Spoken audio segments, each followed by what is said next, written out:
Assalamualaikum warahmatullahi wabarakatuh. Perkenalkan, nama saya Mawardi, NIM 19 2016 035.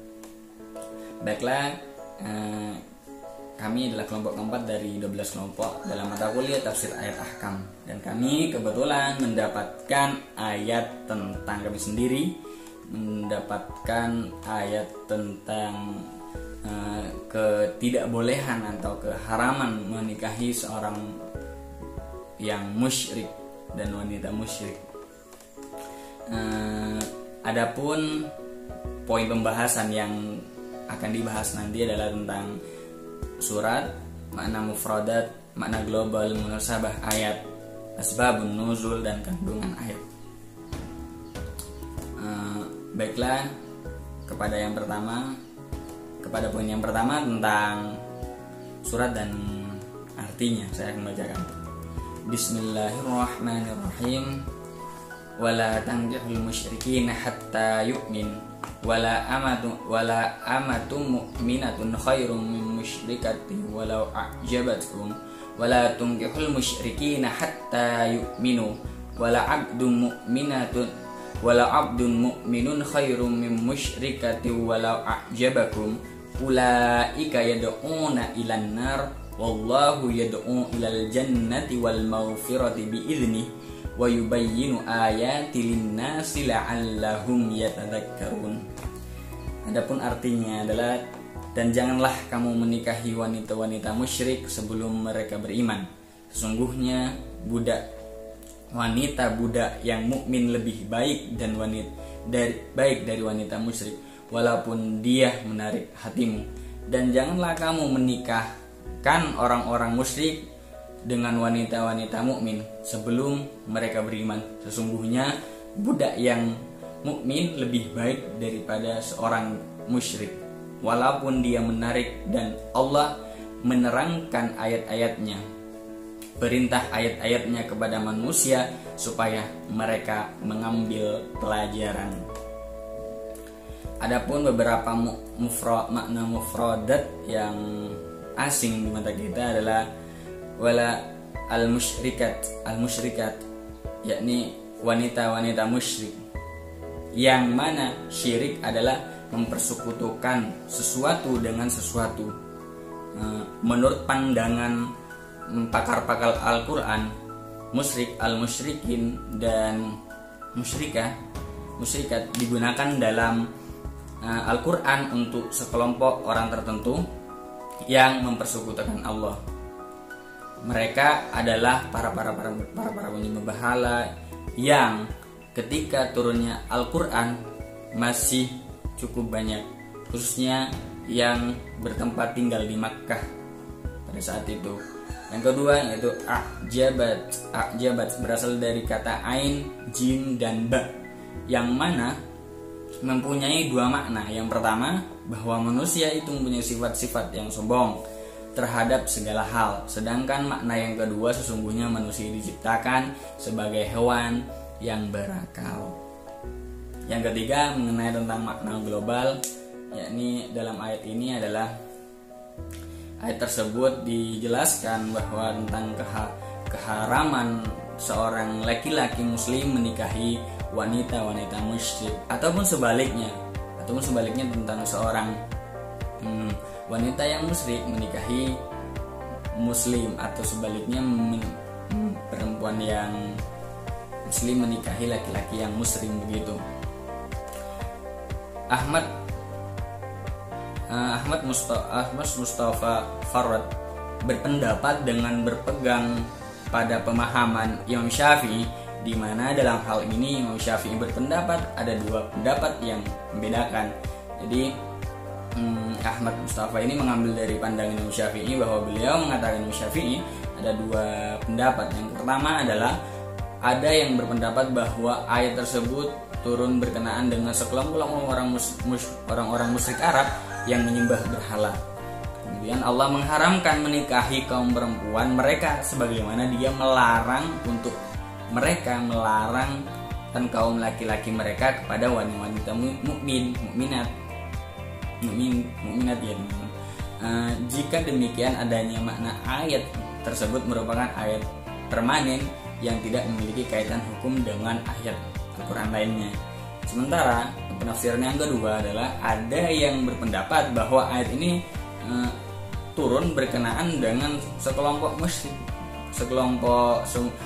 berkenaan dengan semua kelompok musyrik. Kemudian Allah memberi keringanan yang membolehkan nikah dengan perempuan-perempuan ahli kitab yang merdeka, yang dia sebagaimana dia menghalalkan sembelihan ahli kitab.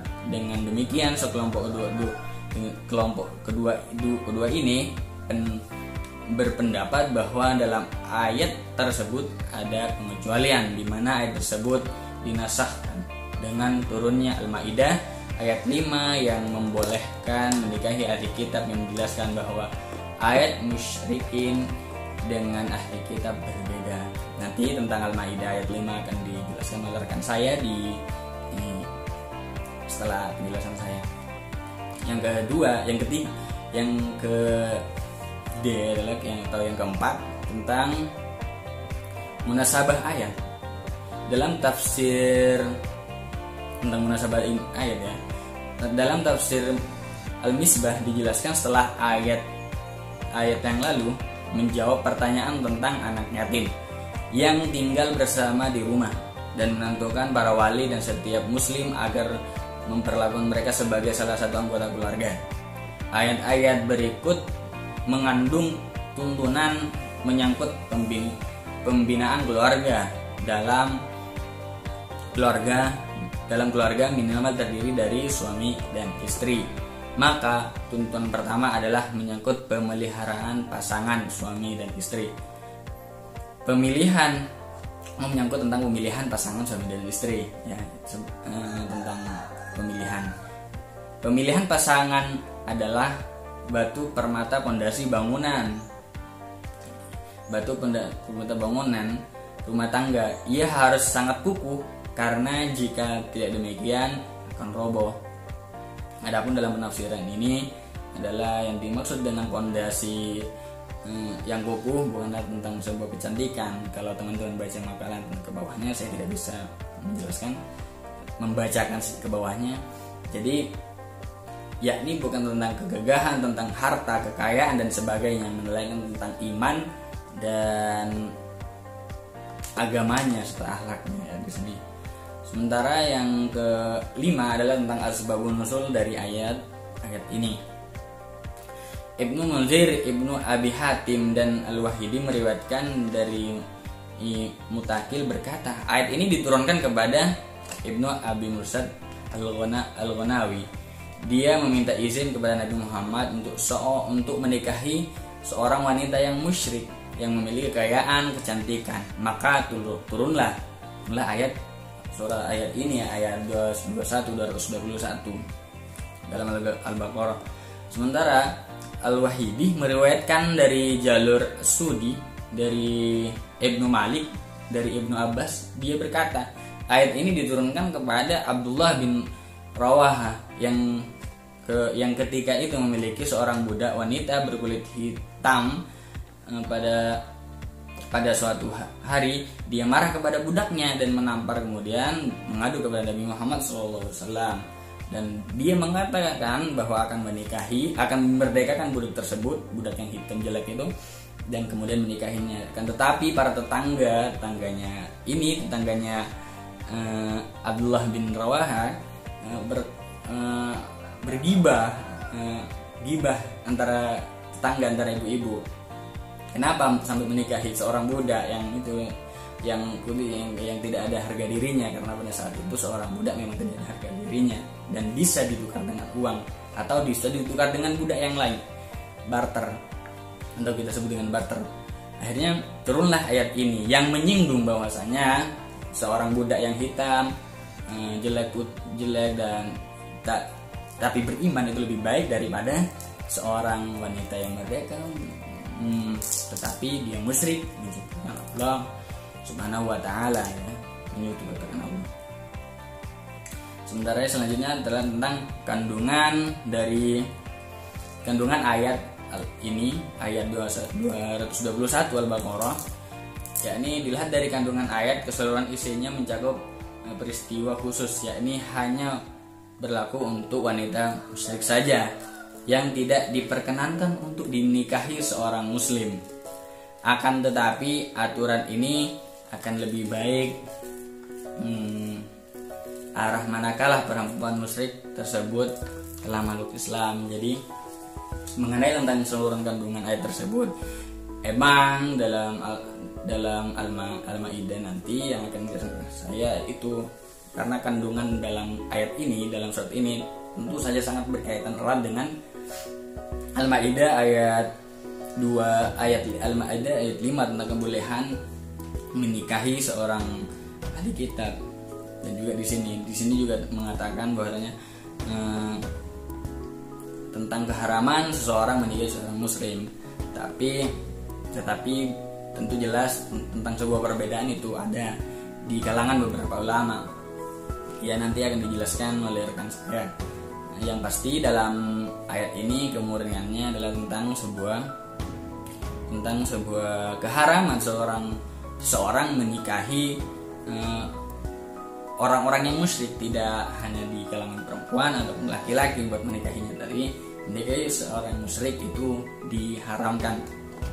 Ya, mungkin cuma ini yang dapat saya sampaikan, dan selanjutnya bakal dilanjut tentang rekan saya tentang surat Al-Maidah yang mungkin teman-teman udah menunggu tentang nikah kepada ahli kitab. Mungkin ini dari saya. Assalamualaikum warahmatullahi wabarakatuh, dan sampai ketemu lagi di tugas selanjutnya. Saya Sania Sadati akan menjelaskan materi kedua, yaitu mengenai Al-Quran surat Al-Maidah ayat 5 yang berbunyi, A'udzubillahi minasyaitonirrajim, Bismillahirrahmanirrahim. Al-yawma uhilla lakumut thayyibatu wa ta'amul ladzina utul kitaba hillul lakum wa ta'amukum hillalahum wal muhsanatu minal mu'minati wal muhsanatu minal ladzina utul kitaba min qablikum iza ataytumuhunna ujurahunna muhsinina ghaira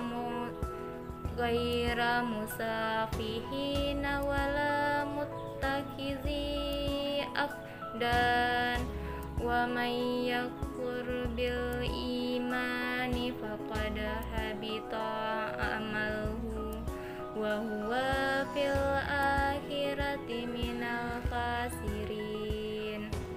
Sadaqallahul azim. Yang artinya, pada hari ini dihalalkan bagimu segala yang baik-baik. Makanan atau sembelihan ahli kitab itu halal bagimu, dan makananmu halal bagi mereka. Dan dihalalkan bagimu menikahi perempuan-perempuan yang menjaga kehormatan di antara perempuan-perempuan yang beriman, dan perempuan-perempuan yang menjaga kehormatan di antara orang-orang yang diberi kitab sebelum kamu. Apabila kamu membayar mas kawin mereka untuk menikahinya, tidak dengan maksud berzina dan bukan untuk menjadikan perempuan piaraan. Barang siapa kafir setelah beriman, maka sungguh sia-sia amal mereka, dan di akhirat dia termasuk orang-orang yang rugi. B. Makna mufradat dari ayat tersebut, yaitu yang berbunyi wal muhsanatu minal mu'minat, yang artinya dan dihalalkan mengawini wanita-wanita yang menjaga kehormatan di antara wanita-wanita yang beriman, yakni bagi mereka yang menjaga kehormatan dan bukan yang suka melakukan perbuatan keji, yakni mereka halal kalian nikahi, dan wahai orang-orang beriman. Terus wal muhsanatu minal lazina utul kitaba min qablikum, yang artinya dan wanita-wanita yang menjaga kehormatan di antara orang-orang yang diberi Alkitab sebelum kamu, yakni mereka juga halal bagi kalian untuk kalian nikahi. Allah tidak menyebutkan bahwa wanita muslimah halal bagi mereka untuk mereka nikahi, sebagaimana telah menyebutkan bahwa makanan kita halal bagi mereka. Hal ini menunjukkan bahwa wanita muslimah haram bagi mereka untuk dinikahi. Adapun syarat-syarat ahli kitab untuk bisa kita nikahi adalah wanita yang menjaga kehormatan, sehingga masuk di dalamnya wanita merdeka yang menjaga kehormatan dari kaum Bani Israel atau Yahudi atau Nasrani, dan tidak masuk di dalamnya wanita yang suka berbuat keji di antara mereka. Yang C, makna global dari ayat ini adalah Allah menghalalkan makanan para ahli kitab sebagaimana Allah menjelaskan kehalalan makanan kita bagi mereka. Dan Allah menghalalkan kita menikahi wanita-wanita beriman yang menjaga kehormatannya, serta menghalalkan untuk menikahi wanita-wanita ahli kitab yang menjaga kehormatan baik itu dari kaum Yahudi maupun Nasrani. Allah mendahulukan penyebutan wanita mukmin karena dia lebih layak dan lebih utama untuk dinikahi. Dan Allah menjelaskan hak wanita ahli kitab dalam perkara mahar dan memperingatkan dari keingkaran terhadap asas-asas keimanan dan syariat-syariatnya, karena bisa jadi berkumpul dengan ahli kitab akan membuat hati menjadi condong untuk meninggalkan agama. Hal ini untuk menjelaskan bahwa menikahi wanita ahli kitab bukan berarti menerima semua keyakinan mereka. Asbabun nuzul dari Al-Quran Surat Al-Maidah ayat 5 ini yaitu ayat ini turun disebabkan oleh Abdi bin Hatim dan Zaid bin Muhalil bertanya kepada Rasulullah, "Ya Rasulullah, kami ini orang yang suka berburu dengan anjing dan kadang-kadang anjing dapat menangkap sapi, keledai dan biri-biri. Sebagaimana ada yang bisa kami sembelih dan sebagian lagi langsung mati tidak sempat disembelih. Sedangkan Allah telah mengharamkan makan bangkai mana lagi yang dihalalkan untuk kami. Maka turunlah ayat ini." Kandungan dari Al-Quran Surat Al-Maidah ayat 5 ini yaitu ada 3. Yang pertama, bahwa makanan dari daging hewan yang disembelih oleh ahli kitab halal dikonsumsi orang muslim. 2. Demikian pula wanita yang adalah ahli kitab yang terhormat halal atau boleh dinikahi oleh pria muslim. 3. Pokok lainnya adalah bahwa mereka yang murtad akan dihapus semua amalannya di hari kiamat kelak.